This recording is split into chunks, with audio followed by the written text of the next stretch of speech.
Stillman & Company is delivered by TriStar Moving Company, TriStar Movers with 5-star service. I am Caroline Fenton, joined by Mark Howard, filling in for Jared Stillman today. Ian is also here. Ian, how are you doing? Doing just fine, thank you. How are y'all? Doing great. Mark, how are you doing? Good, a little out of breath. Well, that's all right. Just a little something to keep you going. Got to keep you on the edge of your seat. I know. That run up the stairs is a little tougher for me than it is for you young bloods. It's not easy. It is not easy at all. So, big game last night for Vanderbilt. Jack Leiter on the mound pitched a wonderful game last night. Vanderbilt defeats Mississippi State to go up 1-0 in the College World Series final. Vanderbilt just one win away from a back-to-back College World Series championship. Mark, any of your takeaways from last night? Well, they got the maximum out of the minimum in the first inning. 3 hits, 7 runs. You know, Leiter overcame the first inning home run. Mm-hmm. Did not have his A stuff. Had trouble locating his fastball. Had a little trouble with his curveball and his breaking pitches. But as he said, okay, I'll just pitch to contact. And that's what he did. And, he got through it fairly well. 7 innings. Pretty solid work by him and his Vanderbilt. Thought one of the stupidest comments I heard on the broadcast last night. Well, since the first inning, Mississippi State is winning 1-0. What? Come on. You can't just ignore certain things that have exactly. happened. Yeah, it's like other than those 7 runs that they scored, they haven't scored any. That's not a very smart way of looking at it. Carl Ravage, a fellow Ithaca College alumnus. Come on, man. That's like the dumbest thing I've ever heard. That doesn't even make any sense. No, it does. Other than the points you scored, you didn't score any points. Well. Yeah. But you mentioned it, Jack Leiter last night got the win, and in the College World Series so far, he has pitched 14 innings, 7 hits, 23 strikeouts. So I kind of feel like a lot of the talk about Jack Leiter from last night has been, what's wrong with Jack Leiter? What's wrong with Jack Leiter? He hasn't gotten 14 strikeouts yet tonight. What's going on with him? And I have to wonder, have Vanderbilt fans been spoiled with Jack Leiter? I mean, last night he's pitched 6 innings, 107 pitches, 3 hits, and 8 strikeouts. That's a pretty good outing. And I wonder, have people been skewed? Have their views of pitching been skewed because of the wonderful antics that we have seen from Kumar Rocker and Jack Leiter?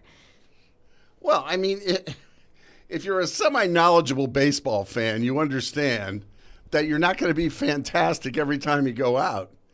And Jack Leiter did what he had to do last night. Yes, he got hitters out. We saw as the year unfolded that he had a few tough outings. But he still ended up, on the grand scale, I think he ended up with a 10-4 record and an ERA of like 2.48. Always going up against the other team's best guy. I'd say he was okay. Right. He like you said, he did what he had to do. And did he have a 14 strikeout game? No. Did he have a no-hitter? No. But I saw a lot of tweets, a lot of talk surrounding Vanderbilt baseball fans saying, what's wrong with him? Is he hurt? What's going on? And that talk, it's not fair. He pitched a good game. I have a friend of mine who's a Vanderbilt season ticket holder. Uh-huh. And he said to me, he goes, you wouldn't believe how much complaining there is among fans about this team. And I'm like, what don't they like about him? What, that they don't win every game 15-0? I mean, Vanderbilt fans, some of them are getting a little bit spoiled. And I think it's funny when I hear, who is it? It might have been Christopher Russo, Mad Dog Russo, say that Vandy wears the black hat in college baseball, which is really humorous if you're a Vanderbilt fan. Depending on how long you've been rooting for the Commodores, you're talking about, I've watched Vanderbilt football now for almost 40 years. They almost never get a call. You watch Vanderbilt basketball, they've been good. They've been Sweet 16 good, but rarely beyond that. Women's basketball team went to the Final Four one year. This is a team they literally hang their hats on. This is a team that has taken them on this incredible glory road to perhaps a third national championship. So if things happen to fall in their favor, it's probably because they've either worked harder, prepared better, or have better personnel, and that's why they're better. And Vanderbilt very much so did look like the better team last night, but I am not going to knock Mississippi State in any sort of way. Mississippi State went out and they played a good game last night. And Vanderbilt went up a big time in the first inning, and it looked like Mississippi State was – I didn't think that they were going to make a comeback, but they definitely were working for it. Well, the plan was against Christian McLeod was to make him throw strikes, Mississippi State starter. And Vanderbilt was very patient, loaded the bases, and then he hit Tate Colwick in the foot, which wasn't immediately apparent, but then was. And then Parker Nolan gets hit in the shoulder, and suddenly it's 2-0. The C.J. Rodriguez single, and then all of a sudden Jason Gonzalez 3-run bomb, and it's 7-0.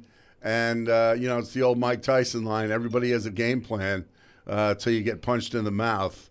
And that's essentially what happened to Mississippi State. Now, what surprised me, and I have to admit this, is that even with their number 3 or number 4 pitcher going tonight, Vandy is a huge favorite in Vegas. They were minus 180, 190. I was shocked. I thought it'd be pretty close to an even game. So the odds makers know.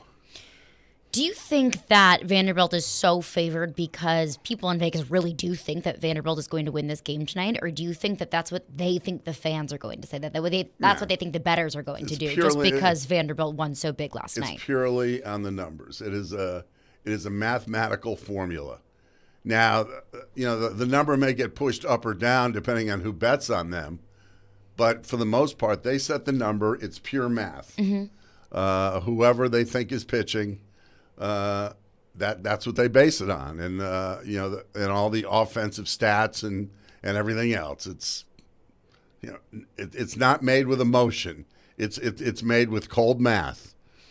But I just think, looking at that game last night, yeah, Vanderbilt had one huge inning in that first inning, and they came up big. But I don't necessarily think the score was indicative of the play. I don't think that Vanderbilt was far and beyond the better team last night. Well, it doesn't really matter. It's what happens on that given night. They played 3 times here. Vandy won 2, Mississippi State won. It's just the way the game played out. As far as talent is concerned, yeah, they're probably even. But Vanderbilt does have, some of these guys have extensive tournament experience, but it's also the way they're coached. Tim Corbin coaches these guys to get to Omaha. That's what it's all about all year. The schedule is out of conference is tough. Obviously, the SEC schedule is exacting, and just the way Corbs and his staff prepares these guys, you're seeing the end product on the field. Oh, absolutely. Tim Corbin is one of the best in the business, and you can see in the way that he communicates with his players. In the post-game conferences last night, a reporter asked, hey, well, how did you congratulate Jack Leiter on such a great game, which maybe could have been Jack Leiter's last game in a Vanderbilt jersey? Probably so. We can assume so. He said, how did you congratulate him? And Tim Corbin said simply, good game. And it is that stoic response that I think that brings Tim Corbin so much success and it's such a championship caliber team. Well, like any great coach, Tim Corbin right now is not thinking about Jack Leiter's career. He's thinking about tonight's game. I guarantee you. He's not thinking about his 3rd championship. He's not thinking about back-to-back. He's not thinking about any of that. He always tells his players to be present and to recognize the situation you're in now, not before, not 2 innings from now. And from a mental standpoint, they do a very good job of focusing, and they just take it pitch by pitch. Jack Leiter had an incredible outing last night, as did Isaiah Thomas with an absolutely incredible diving catch last night. I mean, SportsCenter top 10 type of catch last night. I mean, I don't think I've seen an outfielder run that far to catch a foul ball. I mean, he was probably, 150, 200 feet away from that ball? Yeah. And he covered a lot of ground. And Isaiah Thomas, a guy who didn't play or didn't start for a couple of games, gets inserted in right field. And you're right, he made a spectacular catch. Last night was more indicative of who Vandy was defensively. We've seen them not play very well in terms of catching the ball their first few games in Omaha. And last night they tightened it up on the defensive side, made a nice double play behind Leiter, and, of course, the Thomas catch. And you're right, definitely highlight worthy. Yes, absolutely. And coming up next, my question for the listeners is this. Yes, Vanderbilt won by a landslide last night. And yes, Vanderbilt put up a bunch of runs last night. But do we really think that Vanderbilt's offensive woes have been solved? Or was it really just a bad outing for Christian McLeod? 615-737-1025 is our phone number. Taking your calls, taking your text. You are listening to Stillman & Company on 102.5 The Game.